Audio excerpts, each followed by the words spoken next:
Tayo lang tayo ng konti.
Mga 250 start tayo.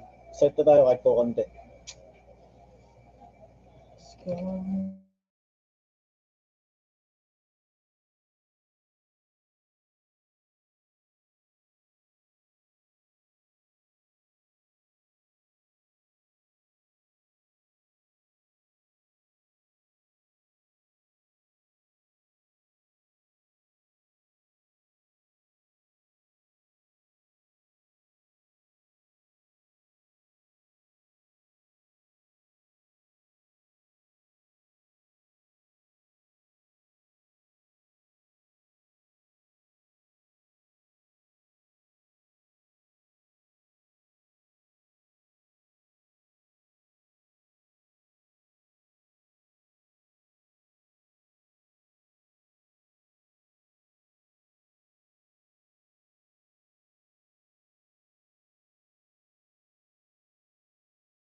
Hi, good afternoon everyone. Welcome to our last subject for today.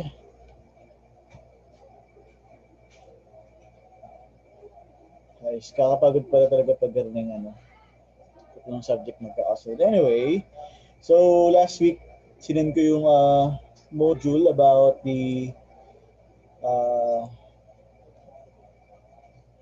Engineering Code of Ethics. Actually, sabi ko nga, ano lang naman siya, self-explanatory. So, self-explanatory lang siya. Naalaman lang dito, yung, actually, this Engineering Code of Ethics is from the National Society of Professional Engineers.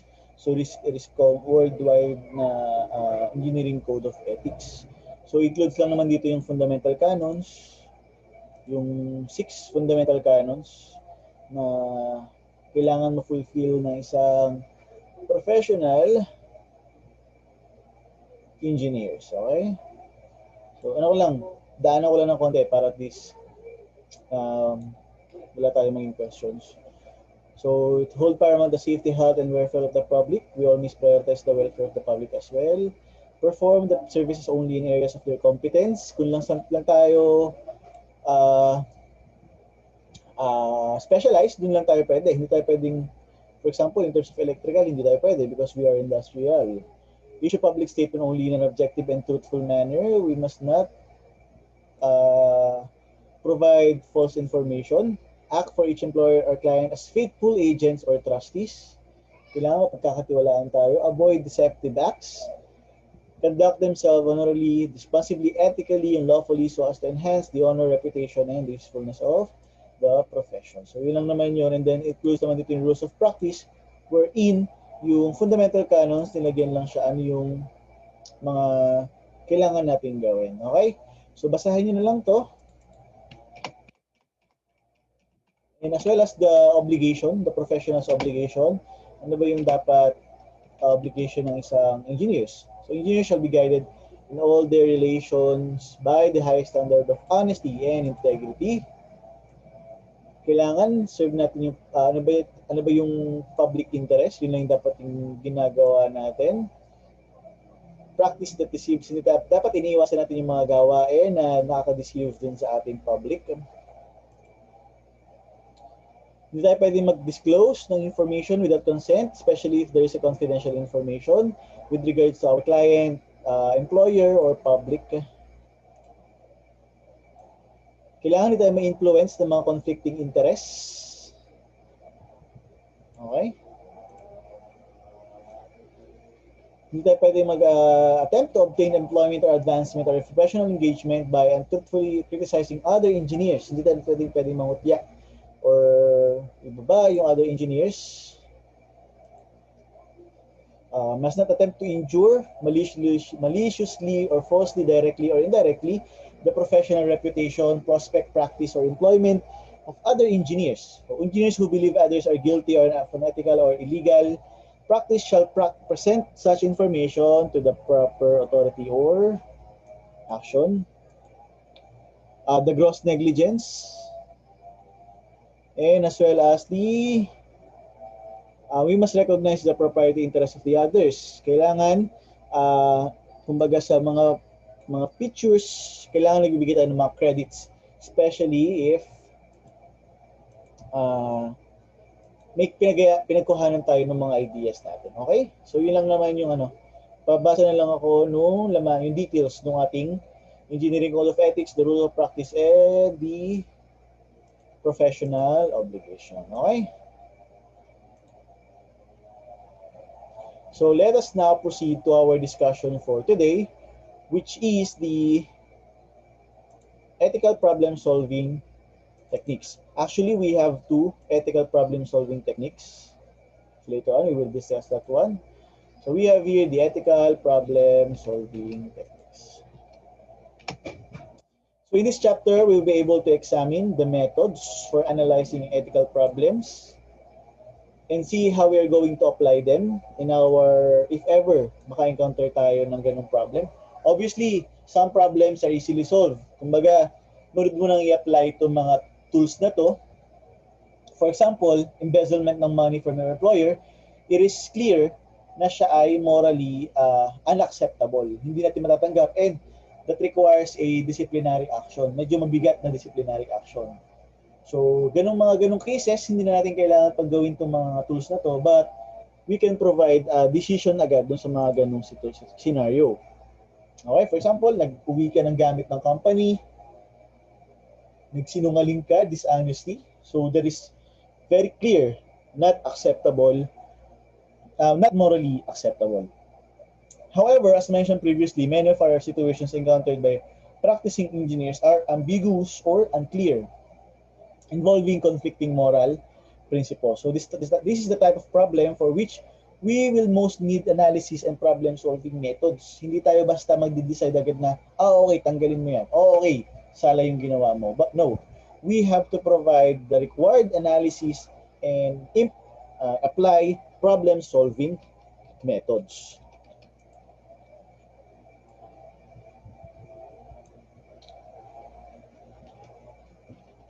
Okay? So after this discussion, we were able to apply ethical problem solving techniques or methods to hypothetical and real cases and see how flow charting, actually there are two problem solving methods we are going to discuss. We have the flow charting and the line drawing.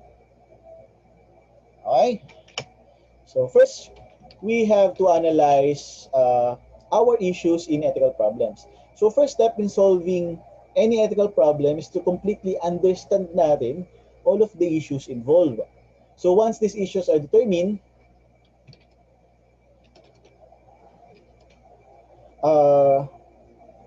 frequently a solution to the problem becomes apparent. So the issues involved in understanding ethical problems can be split into three categories. So we have the factual, the conceptual, and the moral. When you say it's factual, what is actually known about a case? Conceptual is the meaning or applicability of the idea. The moral, which moral principle is applicable to the situation. So when we say factual, factual issues involves what is actually known about the case. So, ano yung mga facts? Ano yung mga nangyari?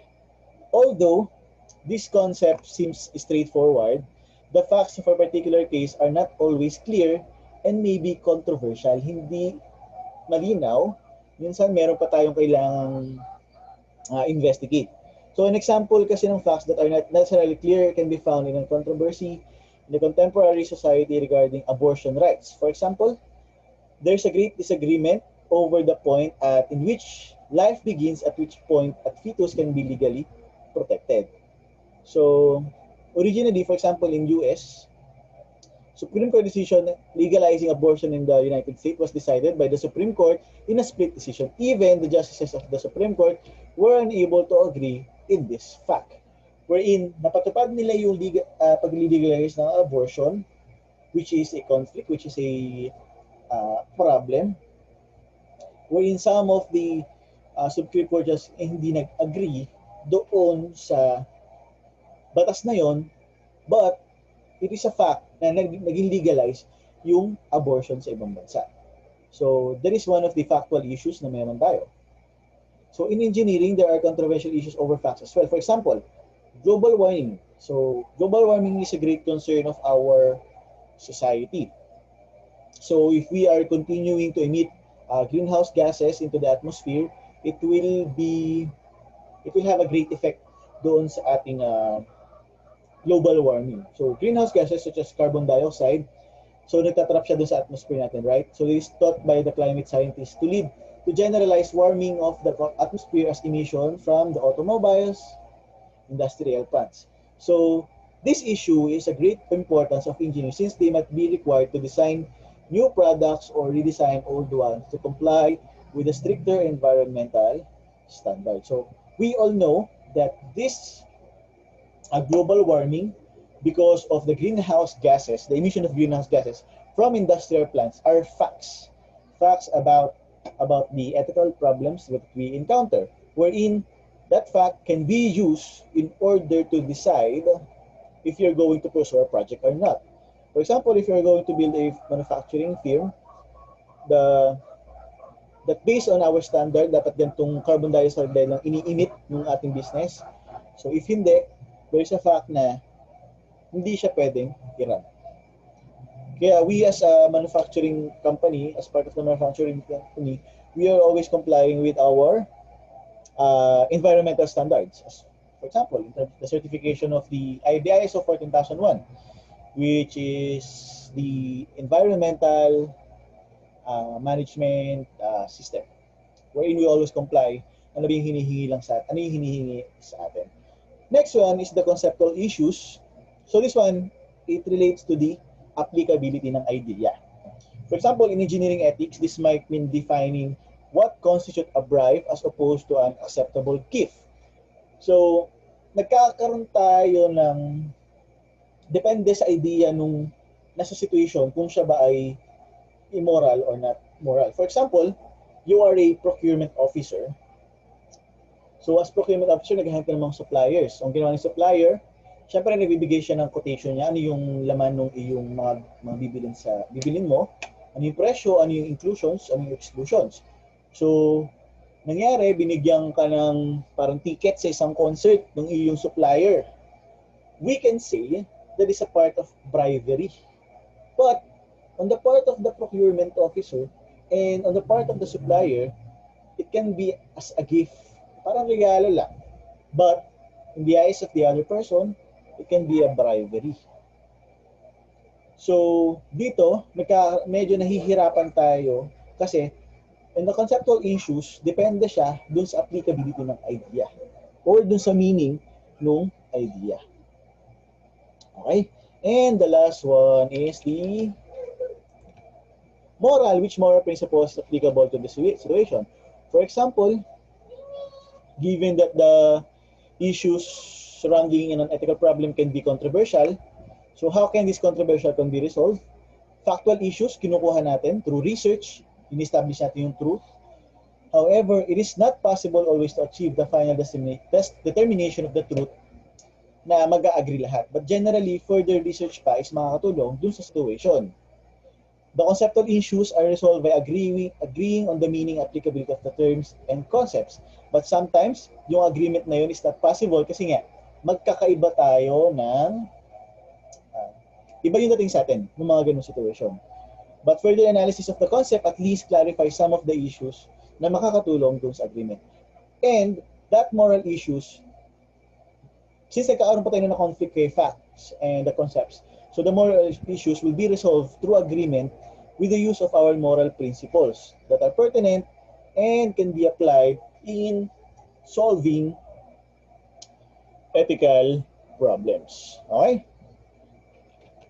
So, that is the first step. We have to analyze the ethical problems.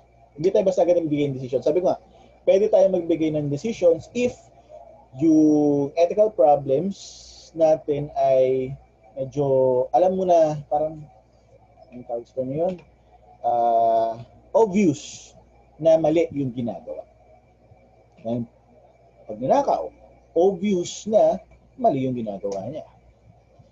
So there are two analysis techniques. We have the line drawing and the flow charting.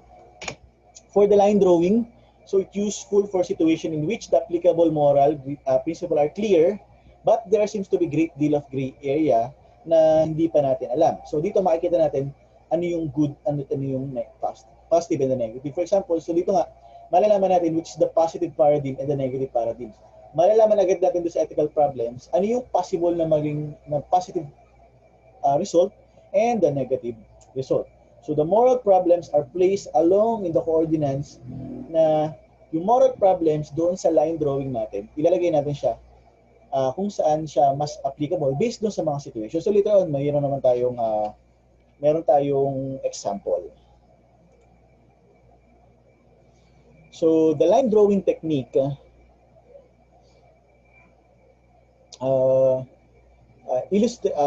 the line drawing technique, we place a positive paradigm and the negative paradigm, which is when we say positive paradigm, it is morally acceptable, while the negative is ito yung not morally acceptable. So let's have an example.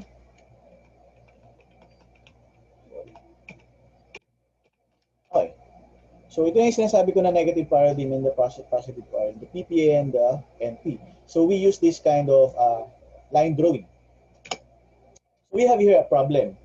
It is proposed that our company dispose a slightly, so may nalagay dito na medyo slightly lang, di ba? Parang slightly hazardous waste by dumping into a lake. a nearby town takes its drinking water supply from this lake. So yung town, doon kumukuha ng inumin. So our research shows that with the amount of waste we plan to put into the lake, the average concentration of the waste in the lake will be 5 parts per million or 5 ppm. The EPA limit for this material has been set at 10 ppm at the 5 pm level. We expect no health problems and consumers would not be able to detect the compound in their drinking water. So first we are going to analyze what is the problem here. Anyone, what do you think is the problem here? Sino gusto sumagot? Mas tingin yung problema.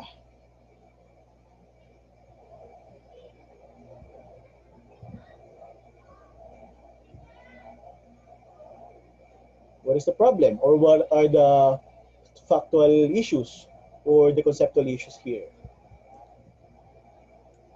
Anyone, guys? The problem, the factual issues, and the conceptual issues. Who can identify?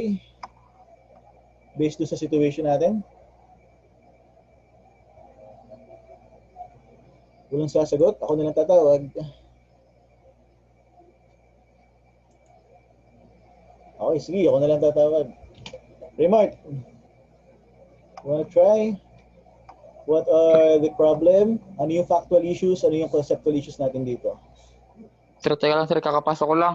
Kakapasok mo lang ga. Sorry. Okay, sino? Okay, sige. Si ano? Cleo. Ikaw. Cleo. What do you think is the problem here? Or the factual issues? Or the conceptual issues? Wala. Sino gusto sumagot?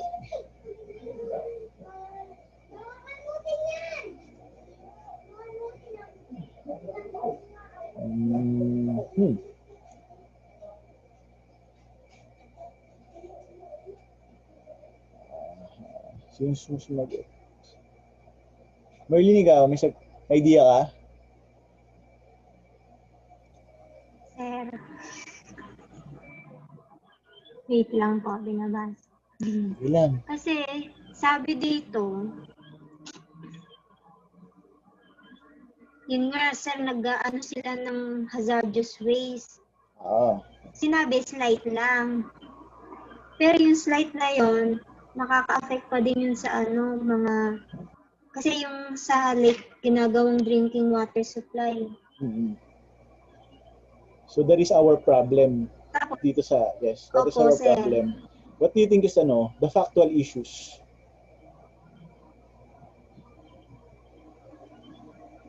When we say fact, so parang siya may pinagbasehan. Yung parts per million, yung number nun. Yes, yung average that's right. The 5 ppm. Concentration. Tama? The 5 ppm, parang the factual issues here is the 5 pm level is hindi sila nag-expect na meron ng health problems. Right. But for the conceptual issues, what do you think?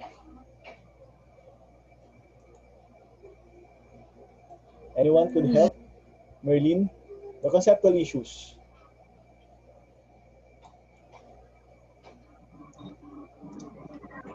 Ikaw, Merlin, may idea ka? What is the conceptual issues here? Kagaya na example natin kanina, dun sa bribery and gift giving. Nakadepende dun sa mag-receive at dun sa nabigay at dun sa mga makakakita. What do you think is the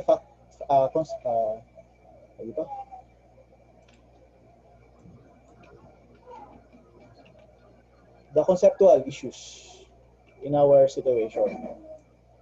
Anyone, guys?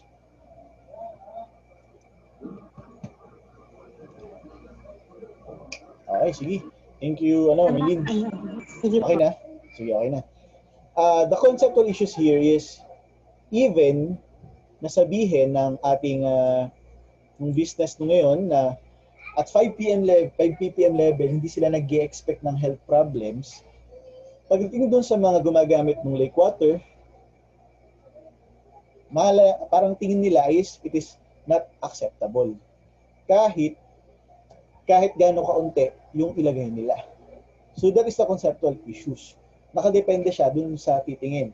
While on the part of the business, sa kanila, okay lang. But for the users, hindi. Kasi, it's still hazardous waste. Kasi pag narinig yung hazardous waste, sabihin, possible makamatay, magkaroon tayo ng sakit. Okay?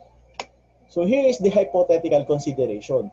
So we provide ito, data from the business. Ito yung consideration pagdating dun sa in resolving our problems. We have here first, if you are going to dump 5 ppm waste in lake, harmless but unusual taste. Sabi, harmless naman kapag 5 ppm, pero medyo may konting lasa or konting iba yung lasa. Town's water treatment system can effectively remove waste. So yung town kasi meron siyang water treatment system na kung saan pwedeng matanggal yung waste. Okay? Pwede natin siya consider in implementing this project. Town can remove waste with company purchase equipment. Pwedeng bumili yung town ng mga ganong equipment. Town can remove waste with taxpayer purchase equipment. Pwede silang bumili using yung tax, yung tax na meron sila. Occasional illness lasts for an hour. Pwede tayong magkasakit dahil doon sa hazard itatapon. At 5 ppm, people get fairly sick. Hindi naman ganun kalala. Naglalas lang ng 1 week at wala namang long-term effect. But the business can provide special equipment para ma-reduce yung ppm to 1. So we are going to plot itong mga consideration na to doon sa ating line drawing. So we have here the plotting noong issues na yon. So for example, the number 2 and the number 3 is on the right, on the positive side of our line drawing. Why? Because as you can see, town's water treatment can remove waste. So yun, it is a positive, magkakaroon siya ng positive outcome. So ibig sabihin, possible, malapit siya doon sa ating positive paradigm. Town can remove waste with company purchase equipment. So kaya din siya nandun sa part na to. Number 7, special equipment can reduce to 1 ppm. Hindi siya ganun kalapit kasi meron pa rin tayong matitirang 1 ppm. Next, number 1, dump 5 ppm waste in lake, harmless but unusual taste. Harmless siya pero unusual yung taste. Wala namang epekto sa health kaya medyo malapit pa rin siya sa positive paradigm natin. Number 4, town can remove waste with taxpayers. Matatanggal natin siya. So titingnan natin, dapat medyo positive yung medyo malapit siya sa positive side. However, gagamitin kasi natin yung tax na binabayad na meron tayo. So, medyo doon natin siya lagay sa gitna. Sa 5 naman, occasionally magkakaroon tayo ng illness kapag meron. And fairly get sick at 5 ppm, magkakasata ng 1 week and no long-term effect. Kaya mangyayari, medyo malapit siya dun sa negative. Okay? So what we are going to do as we analyze the problem, we have to estimate the problem here. How we are going to estimate? Tingnan natin dun sa mga consideration, alin yung medyo meron tayong yung pagitan, yung problema. So dito sa problem na to, hindi lumabas. The problem here is between, hindi lumabas yung P. Wait lang guys.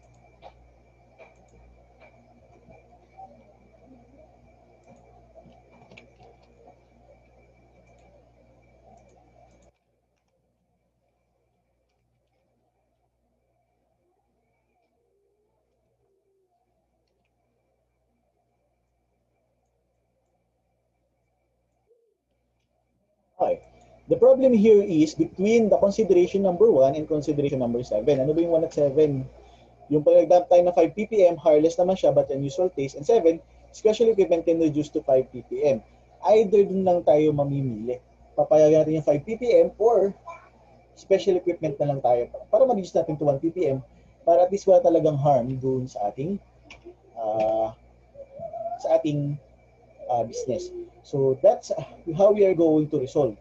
Paano natin ma-achieve, ma-resolutionan itong between 5 ppm and 1 ppm. So, yun lang yung line drawing. Very easy, very critical, but we have problems. Ano yung problem natin dito? Pagdating sa line drawing. Although, yung problem solving na to, ay para makakatulong talaga in order to analyze the problem and can lead to solutions. Marami itong pitfalls o marami tayong loopholes dito kung hindi talaga gagamitin. So, kung hindi natin ito nagamit ng ayos, it can provide incorrect result. So, for example, line drawing can easily be used to prove that something is right when it is actually wrong. Pwede kong sabihin na tama to, pwede kong sabihin na mali. Kasi, based yun sa decision mo. Ikaw mismo yung maglalagay kasi doon.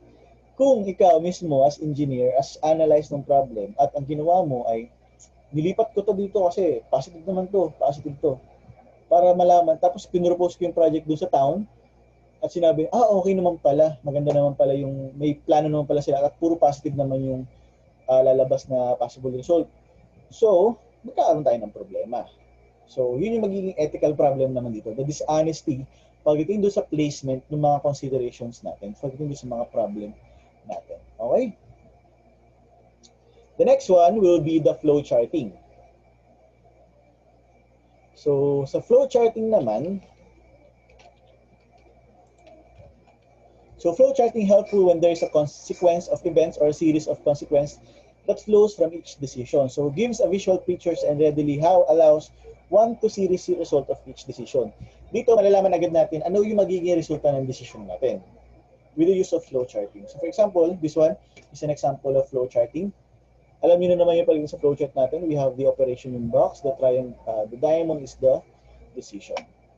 So, for example, we can illustrate this technique by applying a simple flowchart to a disaster that happened at Union Carbide's plant in Bhopal, India, where MIC, a toxic substance, was mixed with water, creating toxic fumes. One possible flowchart illustrated in 4.6. Ito yung possible flowchart na nangyari. Possible flowchart dun sa problem na na-encounter. Union Carbide would like to build plant in Bhopal, India. Are safety laws in India are strict as in US? If yes, kung kasing strict siya ng US, we have to design plant same with US. If hindi naman, are local laws adequate for safe operation? If yes, we have to design according to local standard. But if no, we have to build plant anyway and assume risk or decide on minimal standards that will ensure local safety.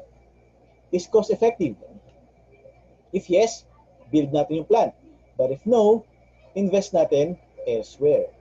So, ganito lang kadali yung pagdating sa ating flow charting. Kumbaga, ito yung tanong, anong decision mo, may pupuntahan ka na.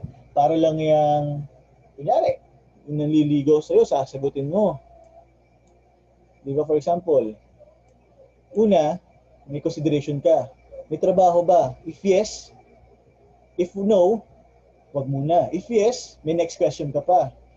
Mabait ba? If yes, ganito yung gagawin. If no, busted mo na to. So, parang ganun lang siya. Parang ganun lang yung application ng flow charting. We have to provide black and white reference pagdating dun sa mga operation natin. Kasi, for example, meron tayong mga conflict na kailangan solusyonan, ito yung pagbabasehan natin. Ito na kasi yung structure ng decision natin. Okay? Another example here is actually application din siya nung una. For example, alternative flowchart for the Bhopal case emphasizing the decision made when considering deactivating the flare tower for maintenance. For example, maintenance needed on is MIC field tank. Kasi nangyari dito is parang nagkaroon ng leak yung MIC tank field. Is MIC tank field? If no, go ahead lang, diretso yung operation. If yes, magkaroon dapat tayo ng maintenance on flare tower. If yes, are there other safety operating? Kasi kung field na siya. If no, before maintenance until other systems are available.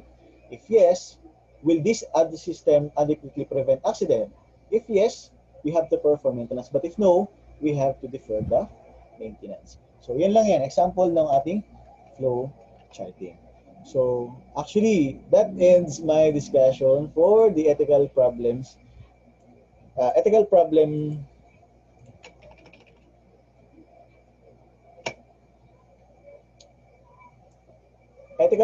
solving techniques. So we have two. We have the line drawing and the the line drawing and the flow charting. Okay? So that's end my discussion. So our next activity will be case analysis, wherein ang gusto ko ay analysis doon sa both, bibigyan ko kayo ng analysis tapos sasagutan lang natin yung ano yung magiging suggestion nyo, how are you going to build a flow chart.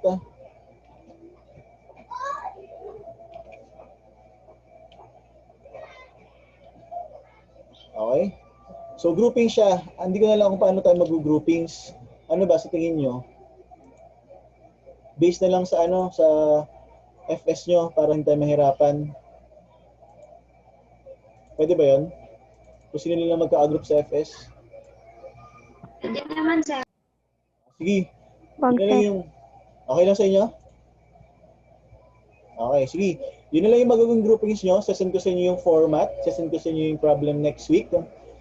Tapos ilagay nyo na lang dun yung lahat ng members nyo and ilagay nyo lang yung ano yung magiging solutions natin. Okay? So that ends my discussion, guys. We have only 1 minute bago matapos yung 40 minutes ko na free. Okay, ano? Can we open our camera para lang magkaroon ako ng ano? Hope you guys enjoy our discussion for today sa tatlong subject. Sensya na talaga, I really need to conduct Zoom meeting this week. Kasi expect natin by next week magiging busy na ako. Okay guys, 1, 2. 1, 2, 3. Okay. So that ends my discussion. We have only 1 minute. Thank you for attending.